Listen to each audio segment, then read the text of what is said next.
Ang kwento ni Tomby.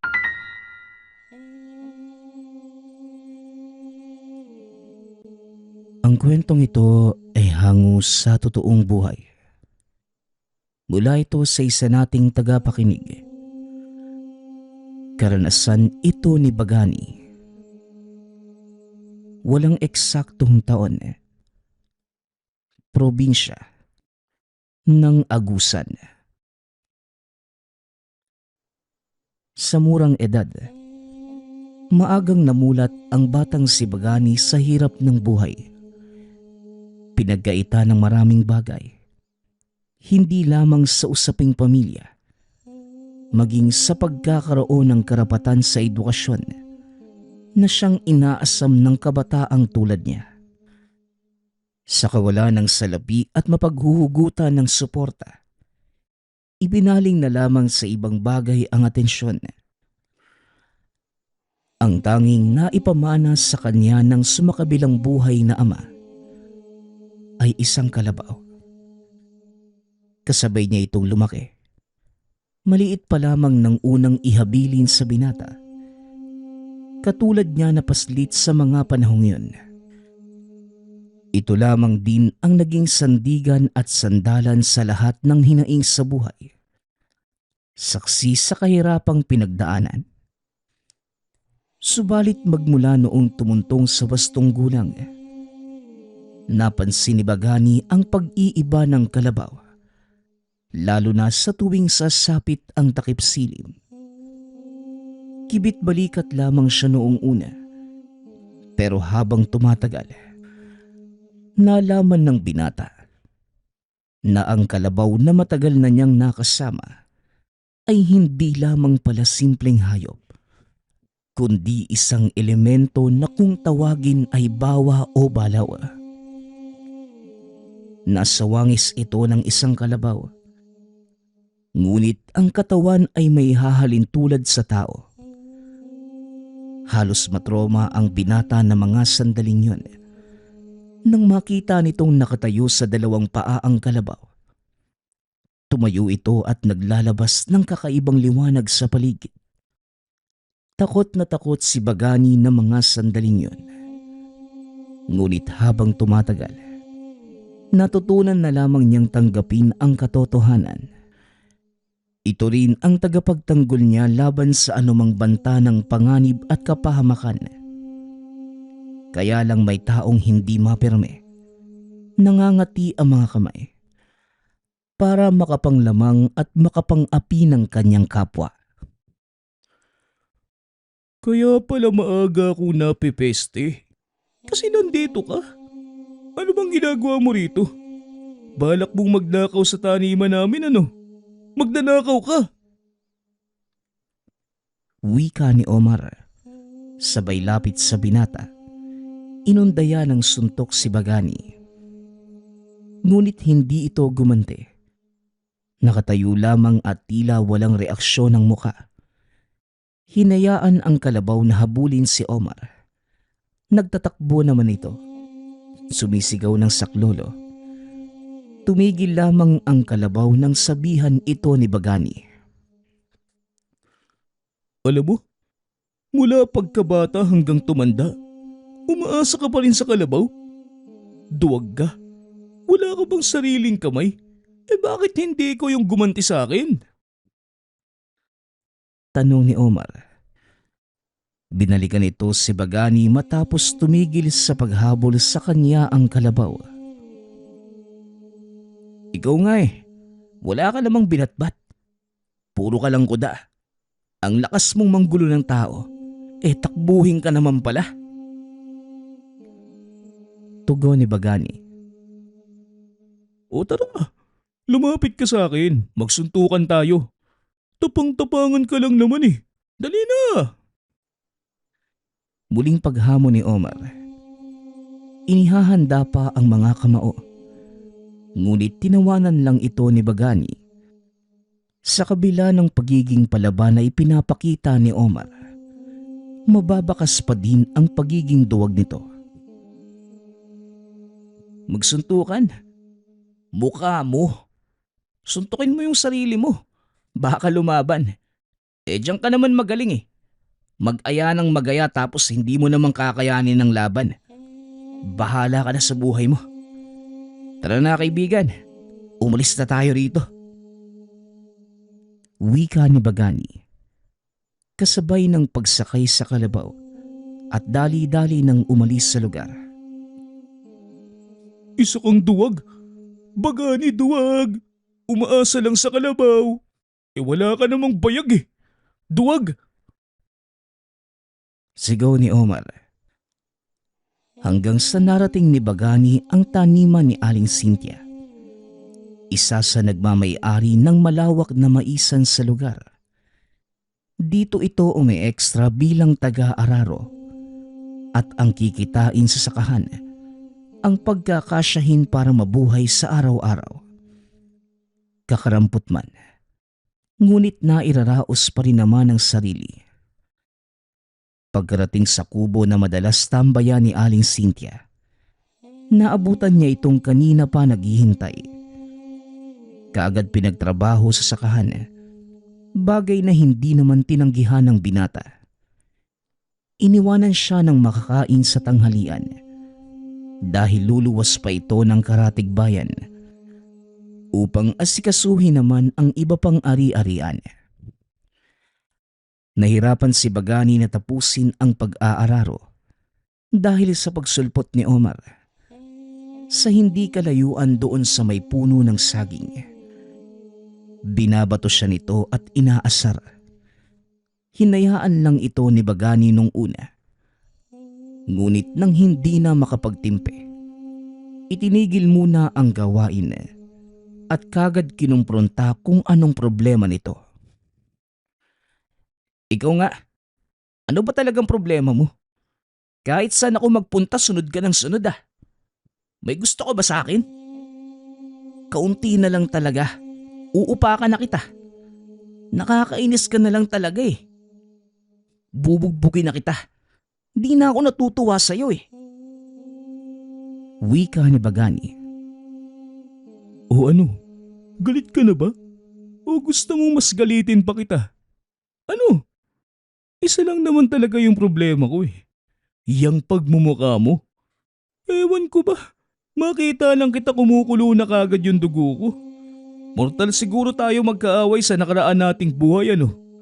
Pinagtagpo tayo ngayon para magkaroon ng ikalawang yugto ang istorya natin. Ngayon pa lang, gusto na kitang gulpehin. Wika ni Omar habang pinapalagutok ang kamao. Nakatitig ng masama kay Bagani. Kung talaga nga na isang kwento ang buhay ng bawat tao, kung sino man ang nagsulat ng kabanatang to, siya ang una kong dapat patayin eh. Akalain mo, sa dinami-rami ng pwedeng itapat sa akin, ang katulad mo pang mahina. Mababaw magsalita at walang laman. Kung sumunto ka nga, parang papel lang kung dumapo sa balat. Mahina. Wika ni Bagani. Hindi nakasagot si Omar. Basta na lamang itong nanuntok gawa ng labis na galit. Wala itong tigil sa pagsuntok. Ilag naman ang ilag si Bagani. Tumigil lamang ito nang madapa sa sariling galaw. Kagad itong bumangon at tumigil sa pag-atake. Unti-unti na itong nilalamon ng kahihiyan. O ano? Hanggang doon lang ba yung kaya mo? Ikaw pala tong tapang-tapangan eh. Umuwi ka na nga lang sa inyo. Wala ka pang sapat na lakas. Nag-aaya ka pa, wala ka namang ibubuga. Wika ni Bagani. O sige, kung hindi kita kayang tapatan, tignan na lang natin kung makakaya mo yung tsuhin ko. Sa tangkad nun at laki ng katawan, mahihirapan kang abutin yun. Lalo na kung gagamitin niya yung natatangi niyang kakayahan. Paliguradong hindi ka aabuti ng isang araw. Banta ni Omar. Humahagalpak ng tawa. Dumuras sa lupa at saka lumakad palayo. Hinatid lamang ito ng tanaw ni Bagani. Hindi man lamang nakaramdam ng takot. Sanay na rin sa mga banta na narinig mula pa pagkabata. Ibinalik niya ang atensyon sa naudlot na gawain. Pagkatapos, pumasok na ng kubo para makapagtanghalian. Ngunit sa kalagitnaan ng pagkain, dumating ang isang matangkad na lalaki at malaki ang katawan. Humihit-hit pa ito ng tabako. Lumapit sa kanya at binugas sa mukha ni Bagani ang usok. Kung pormahan ng pag-uusapan, desente naman yung itsura ng lalaki. Nakamaong, sapatos, puting kamiseta na pinaiibabawan ng jacket. Ngunit kung presensya lamang ang pagbabasehan nito, malayong malayo sa matatawag na matino. Oh, at sino ka naman? Ang tanda-tanda mo na, pero bastos ka kung umasta. Kita mong kumakain yung tao eh. Magsabi ka nga, sino ka ba? Ha? Para bulabugin yung payapa kong tanghalian. Tanong ni Bagani. Mahinang tumawa ang lalaki. Pagkatapos, walang pagdadalawang isip na inihagis sa kanin ang upos ng tabakong hawak. Sa ikalawang pagkakataon, binugahan ng usok sa mukha si Bagani. Pinigil na lamang ang hininga upang hindi makalanghap. Tawagin mo na lang ako sa pangalang Juanito.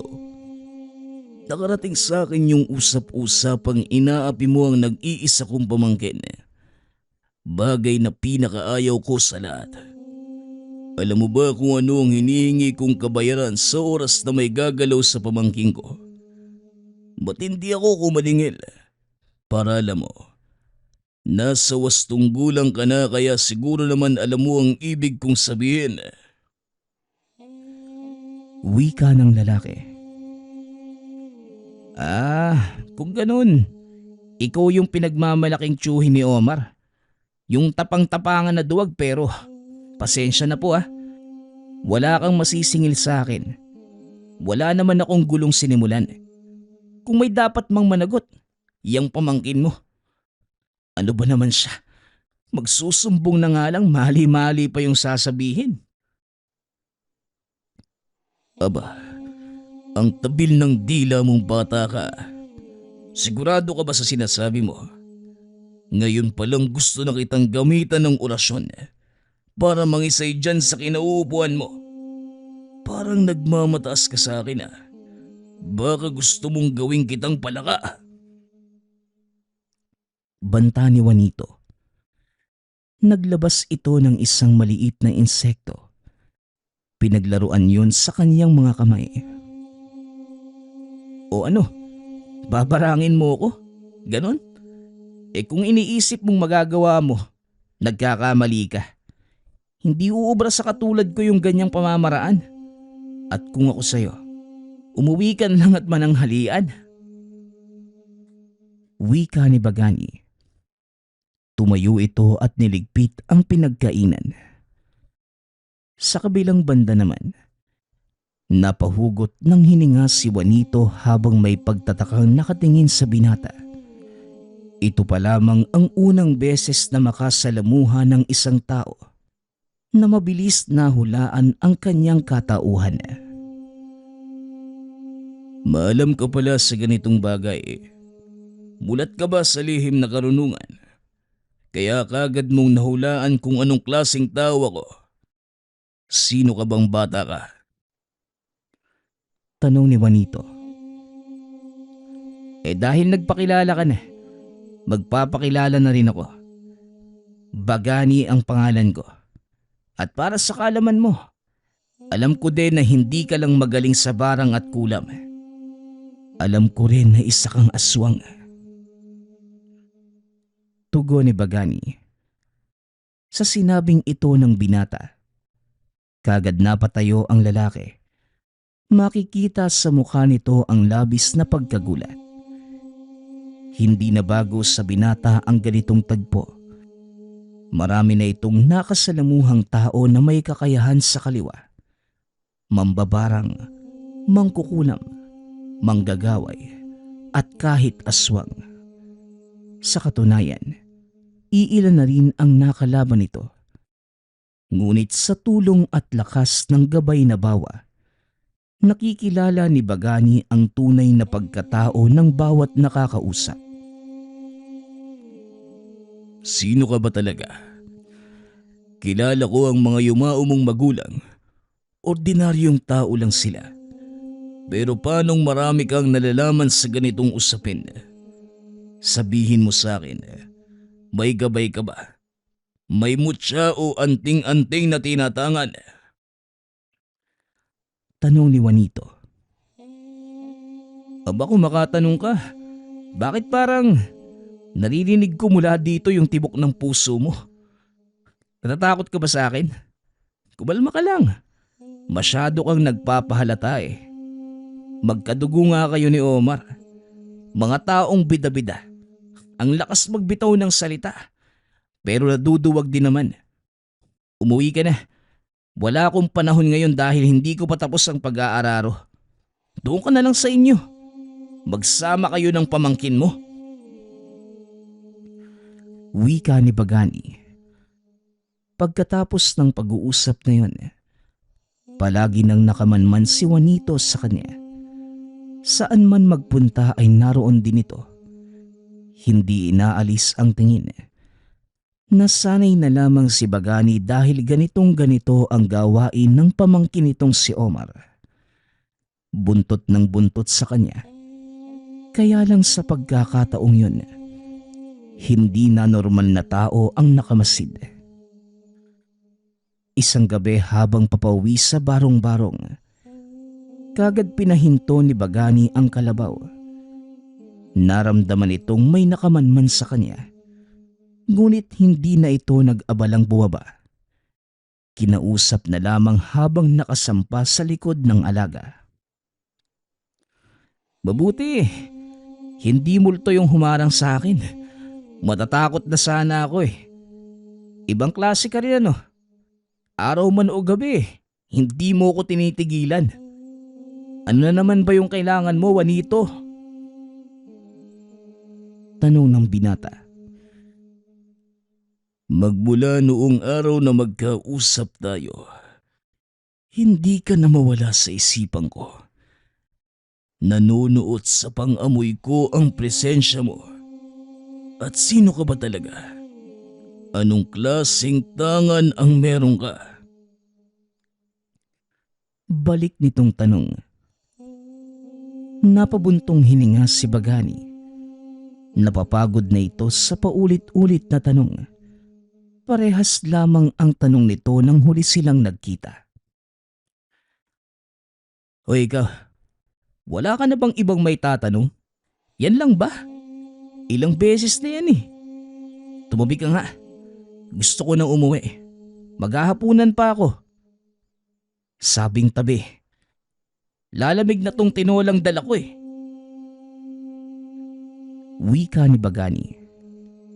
Tumabi naman ang nilalang. Nilampasan niya ito ngunit makalipas ang ilang hakbang.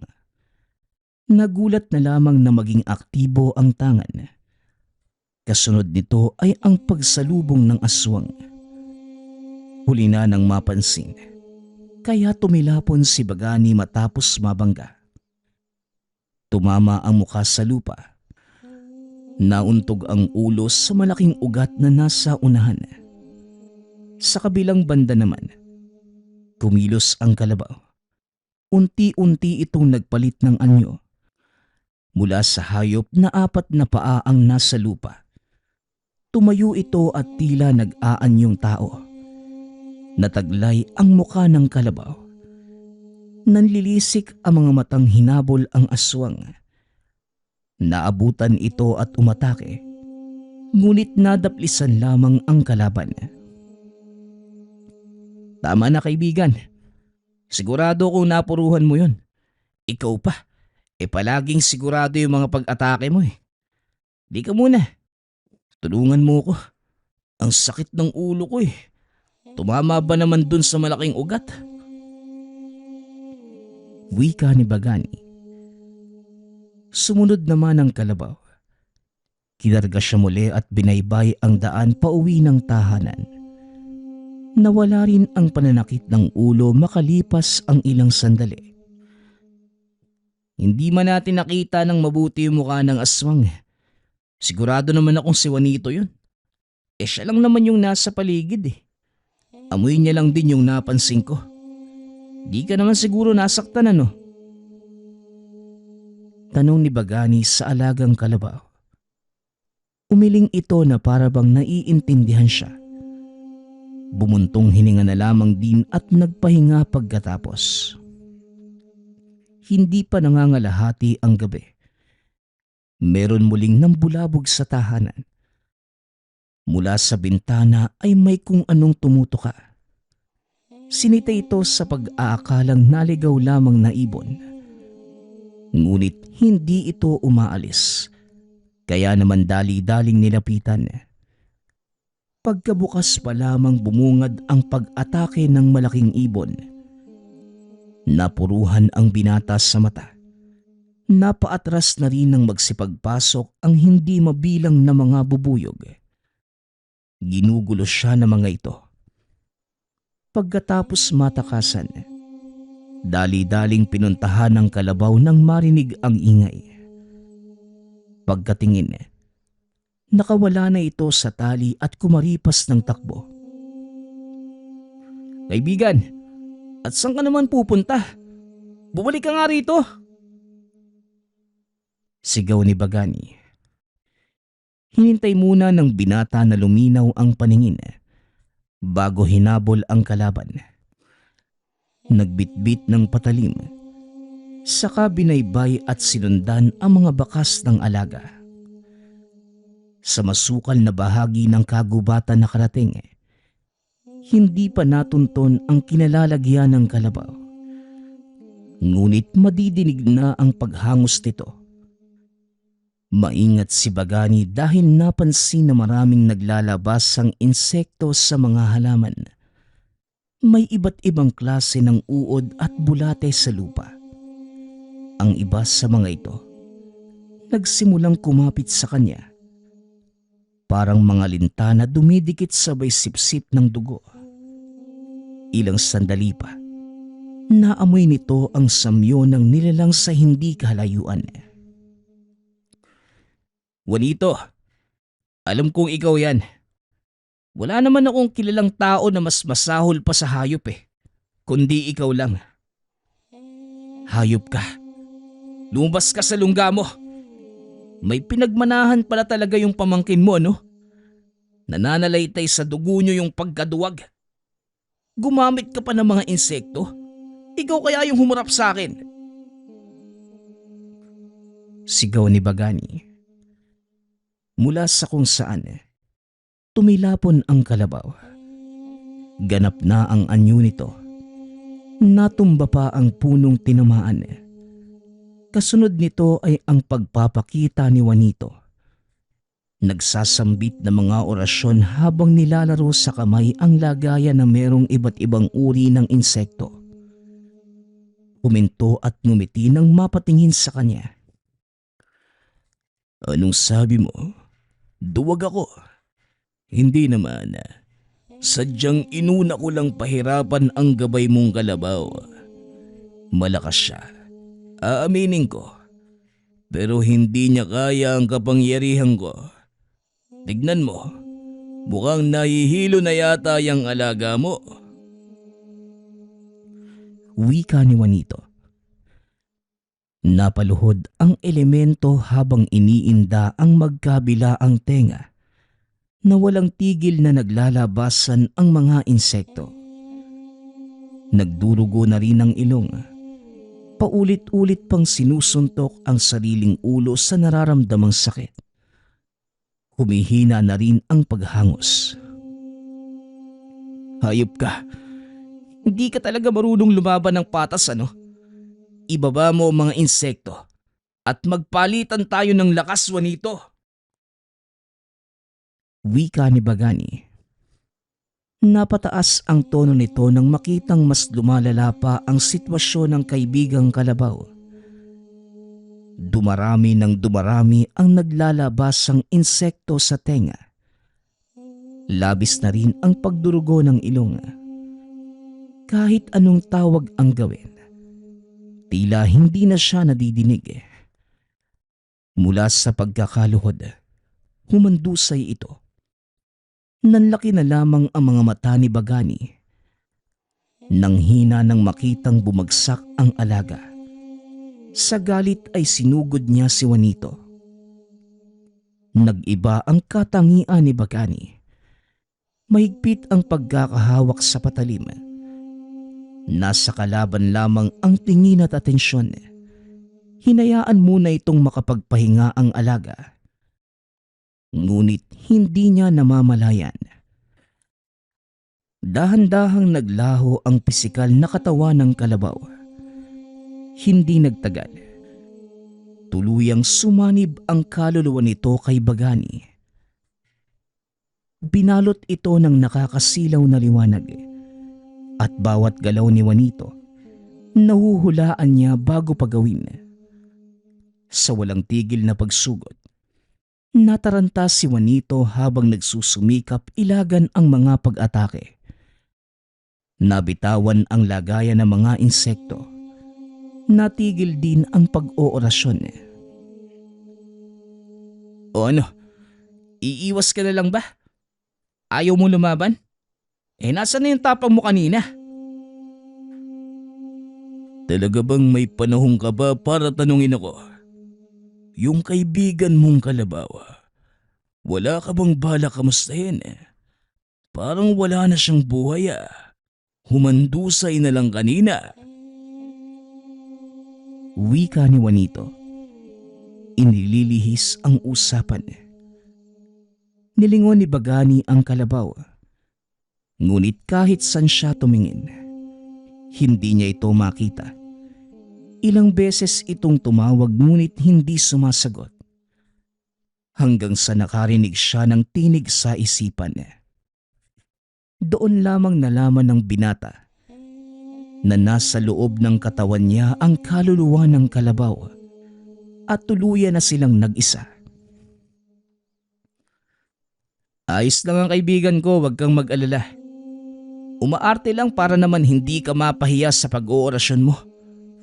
Kaya ngayon, ituloy na natin ang nasimulang laban. Paghamon ni Bagani, hindi umatras si Juanito. Nawasak ang lagayan ng insekto. Unti-unti na ring naglalaho ang mga ito. Kaya wala nang pagpipilian si Juanito kundi magpalit ng anyo. Mas lumaki pa ang hubog nito. Mas humaba ang mga kuko. Nanlilisik ang mga mata. Nagtutulisan ang mga pangil. Naglalaway. At may hahalin tulad sa mabangis na lobo ang itsura. Isa pala itong gabunan.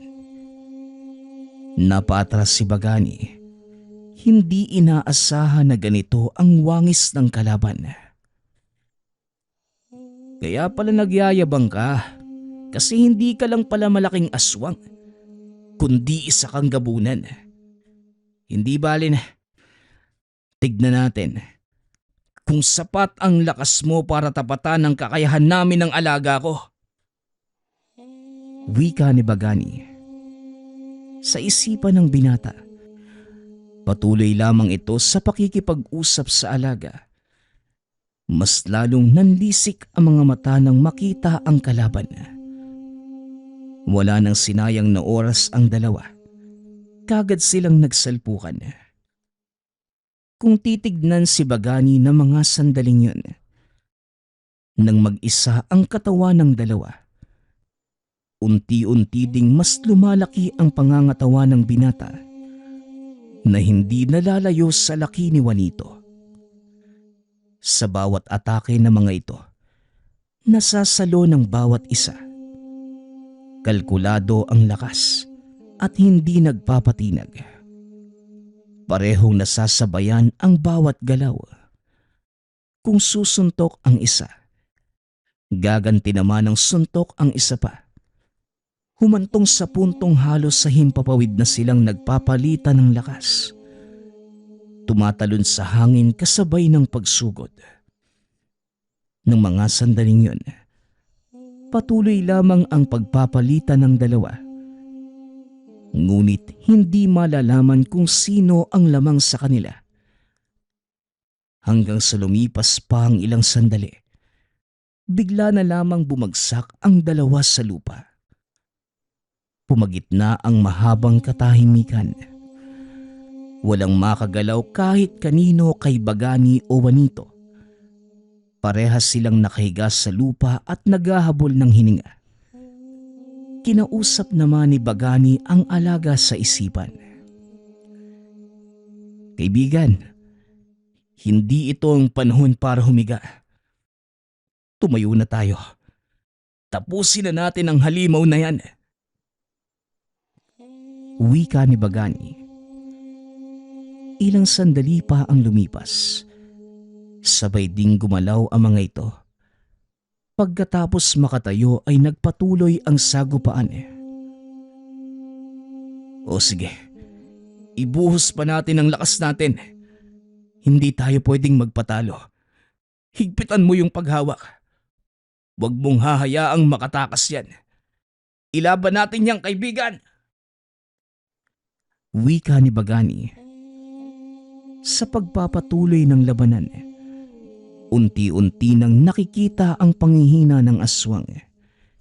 Hindi na maigalaw ang kanang braso matapos mapuruhan sa balikat.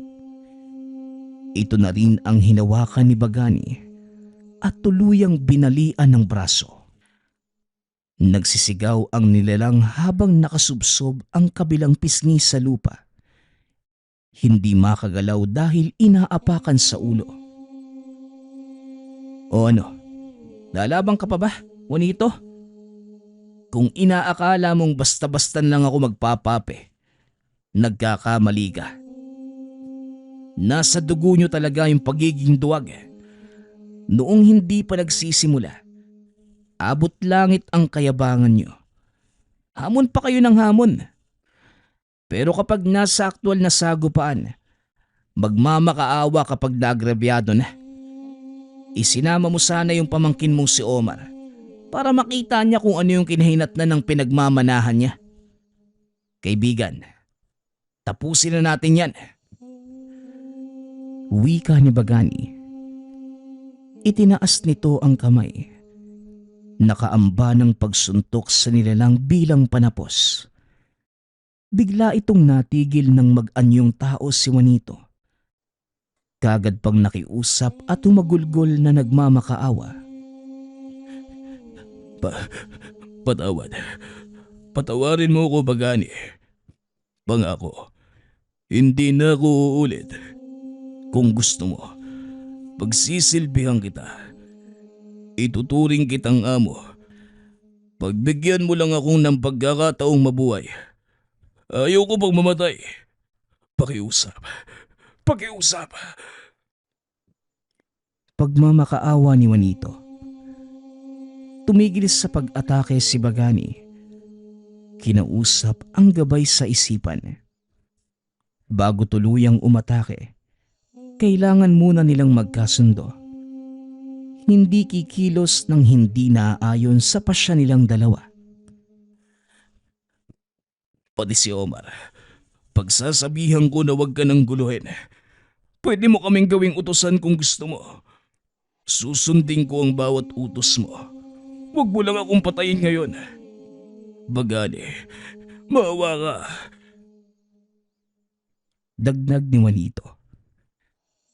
Sa hindi malamang dahilan, nakaramdam ng awa si Bagani nang makita ang kalagayan nito. Bali ang balikat, umiiyak, nagsusumamong pakawalan. Nagdadalawang isip kung ano ang susundin. May parte sa kanya na nagsasabing kaawaan, ngunit meron ding parteng bumubulong na tapusin na lamang dahil isa pa rin itong halimaw. Napabuntong hininga si Bagani. Pagkatapos, sinabi sa nilalang ang napagpasyahan nilang dalawa. Sige, subukan mo lang namang gulo ulit sa akin. Kayo ng pamangkin mo. Hindi na kita kakaawaan sa susunod. Siguro naman, magtatanda ka na sa nangyari sa'yo ngayon. Sa susunod na hamunin mo ko, pasensyahan na lang tayo. Wika ni Bagani. Dali-dali namang lumuhod si Juanito sa harapan ng binata. Paulit-ulit itong yumuko sa lupa bilang pasasalamat. Pagkatapos, inihatid na lamang ng tanaw habang paika-ikang humahakbang. Bit-bit ang baling braso. Matapos ang tagpong yun, muling lumabas ang kaluluwa ng bawa sa katawan. Nagkaroon muli ng pisikal na anyo. Iniwan ng alagang kalabaw si Bagani. Nararamdaman naman ng binata ang pagtatampo ng alaga. Naiintindihan naman ang himutok nito. Kinausap ng makarating ng tahanan. Alam kong gustong-gusto mong patayin siya.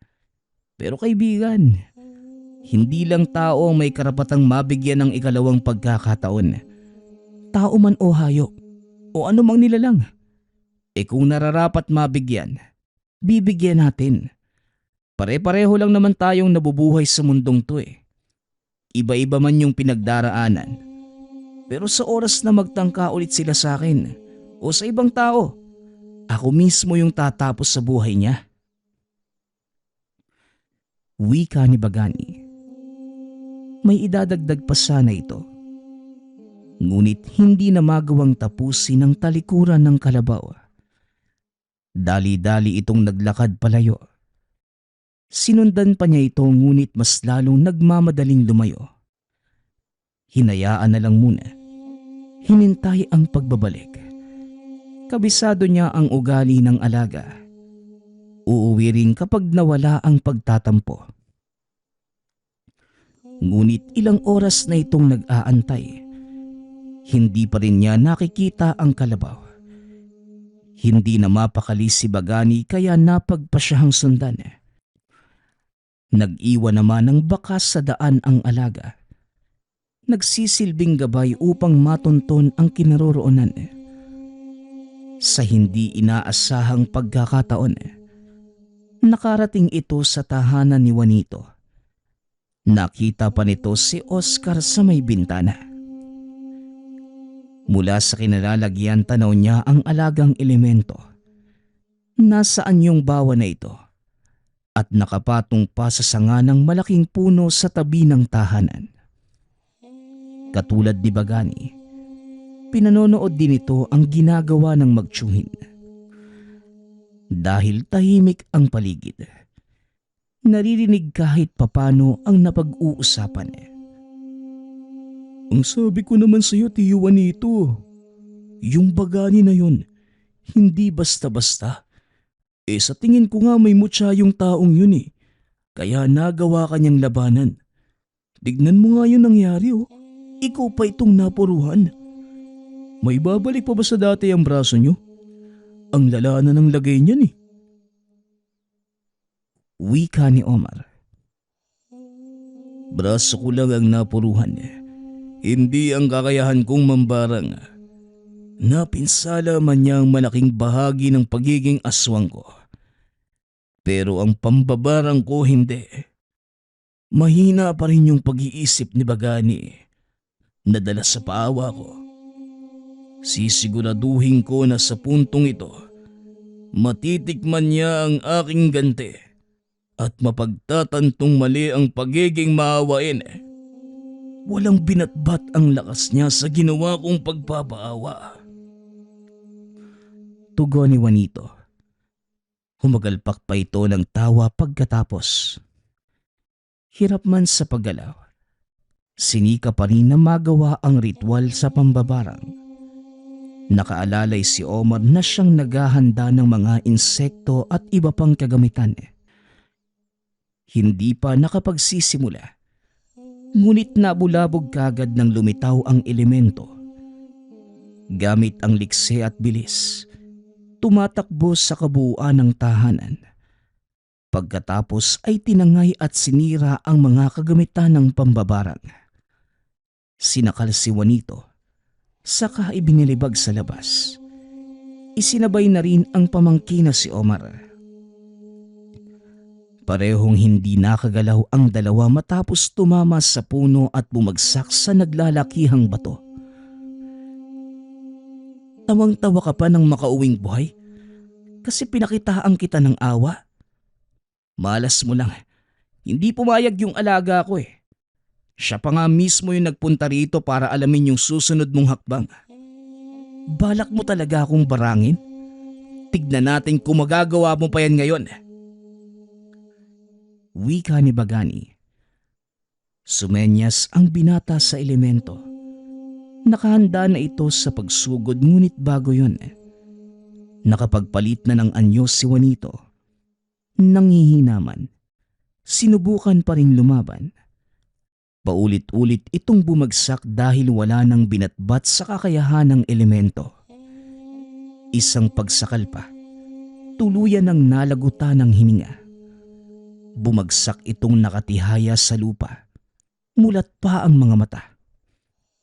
Samantala, naluluhang nakatingin si Omar sa tiyuhin na wala ng buhay. Dali-dali itong nakiusap, ngunit natahimik ng patikimin ng kamao ng elemento. Ikaw naman, nagmamadali ka masyado eh. Hindi naman ako magpapadala sa pagmamakaawa. Kakausapin ko lang sana kaso, ayan no, tinuluyan mo.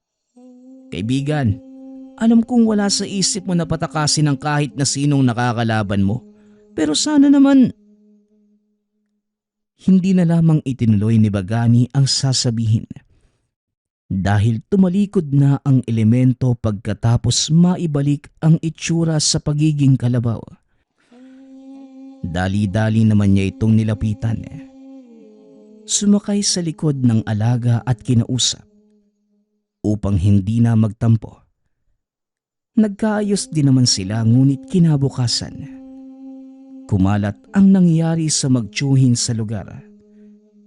Hindi lang nakilala si Juanito dahil aswang pa rin ang anyo nito. Samut-saring bulong-bulungan ang namuo sa nagkukumpulang mga kapitbahay na nakikiusyoso sa nangyayari. Sa kabila ng lahat, tinapos ang usapin bilang pambibiktima ng aswang na siyang tuluyang ikinamatay ni Omar. Mapait man ang sinapit ay tila nabunutan ng tinik sa lalamunan si Bagani. Wala ng Omar na halos araw-araw nang gugulo sa kanya, nambubulabog at naghahamon ng away. Ito lang naman ang bukod tanging sumusubok sa kanyang pasensya. Kung hindi lamang dumating sa lugar ang tiyuhin, mananatili sanang maliit na alitan lamang sa pagitan nilang dalawa. Kaso nga lang, ang katauhan ni Juanito ang nag-ugat na matinding sagupaan na nagresulta ng kamatayan. Kahit na ganito ang kinahinatnan ng pangyayari, walang pagsisisi sa puso ni Bagani dahil ginawa lamang niya ang nararapat sa taong may bahid ng pagkahalimaw ang katauhan. Sa paglipas ng panahon, muling napayapa ang buhay ni Bagani kasama ang alagang kalabaw. Ito na rin ang huling laban dahil sa kabutihang palad. Wala nang naligaw sa kanilang landas na may masamang intensyon. Naging maingat na rin ito upang maitago ng husto ang tungkol sa alagang kalabaw.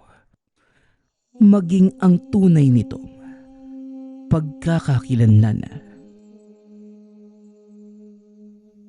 Nagpapasalamat nga pala ako sa lahat ng sumusuporta sa ating channel. Nawa ay patuloy niyong suportahan at pakinggan ang ating mga kwento. Hanggang sa muling pakikinig. Paalam.